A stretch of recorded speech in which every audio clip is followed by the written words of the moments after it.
Britain और France की संसद से उन्हें उम्मीद है, ये पेस्कोव ने कहा है। इस मामले पर ब्रिटेन और फ्रांस की संसद ध्यान देगी, दोनों देशों की जनता और संसद सदस्य ध्यान देंगे, ये पेस्कोव ने कहा है।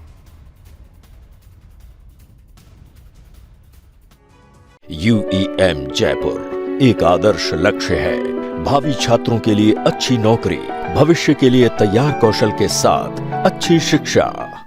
और वहीं यूक्रेन को परमाणु हथियार दिए जाएंगे या फिर नहीं, इसको लेकर ब्रिटेन की तरफ से भी जो बयान है वो सामने आ गया है। क्या कहा गया है? पुतिन के बयान में कोई सच्चाई नहीं है, यह ब्रिटेन का कहना है। यूक्रेन की तबाही से ध्यान हटाने की कोशिश की जा रही है। ब्रिटेन का यह बयान, फ्रांस के विदेश मंत्रालय के प्रवक्ता ने भी क्या कहा है? पूरी तरह से यह गलत आरोप है। जो यूक्रेन को परमाणु हथियार देने की बात का दावा किया जा रहा था। और एटमी हथियार पर अमेरिका से बात करेगा रूस, ये बड़ी खबर सामने आ रही है। एटमी हथियार मिलने के बारे में अमेरिका को बताया जाएगा, ये रूस ने तय किया है। यूक्रेन में संभावित हथियारों की मौजूदगी के बारे में जानकारी दी जाएगी। पुतिन के सलाहकार यूरी उशाकोव के हवाले से ये खबर सामने आ रही है। तो युद्ध में एटमी हथियार, यूरोप तक क्या महाविनाश होगा? एटमी हथियार देने की खबर से बेहद ही गुस्से में है व्लादिमीर पुतिन। जंग को लेकर पुतिन बड़ा फैसला अब ले सकते हैं। अमेरिका को साथ लेने की पुतिन की कोशिश है। अब आगे क्या होगा? 5वें साल में एटमी हथियारों पर तनाव और बढ़ेगा। जंग का दायरा यूक्रेन से निकलकर आगे और ज्यादा बढ़ेगा। राजधानी कीव पर पहले के मुकाबले हमले और ज्यादा तेज होंगे। एटमी हथियार मिलने पर क्या विकल्प है? अब यूक्रेन पर एटमी हमला मुमकिन है, पहले के मुकाबले हमले और तेज होंगे। रूस की कब्जा नीति में तेजी आएगी। कई यूरोपीय देशों से सीधी भिड़ंत संभव है। ब्रिटेन और फ्रांस के साथ टक्कर मुमकिन है। वीके दत्ता सर, एक बात बताइए, 4 साल में तो वैसे ही हम तबाही, वैसे ही हम देख चुके कितना विध्वंस यूक्रेन के अंदर मचा है। और जब से ये एटमी हथियार की खबर निकल कर आई है और पुतिन का जो रुख नजर आ रहा है, क्या लग रहा है 5वें साल और क्या होने वाला है?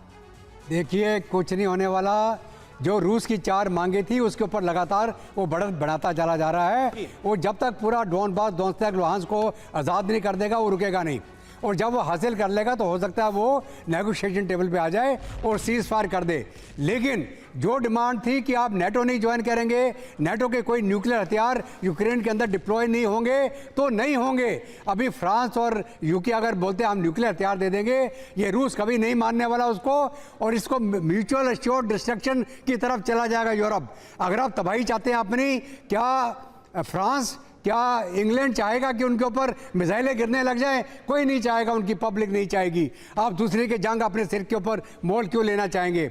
तो मेरे को उम्मीद है कि ये गुड सेंस प्रिवेल करेगी नेटो में। और जो यूरोपियन की कंट्री जो यूक्रेन को सपोर्ट कर रहे हैं, आप इस जंग को ख़त्म करने की कोशिश करें।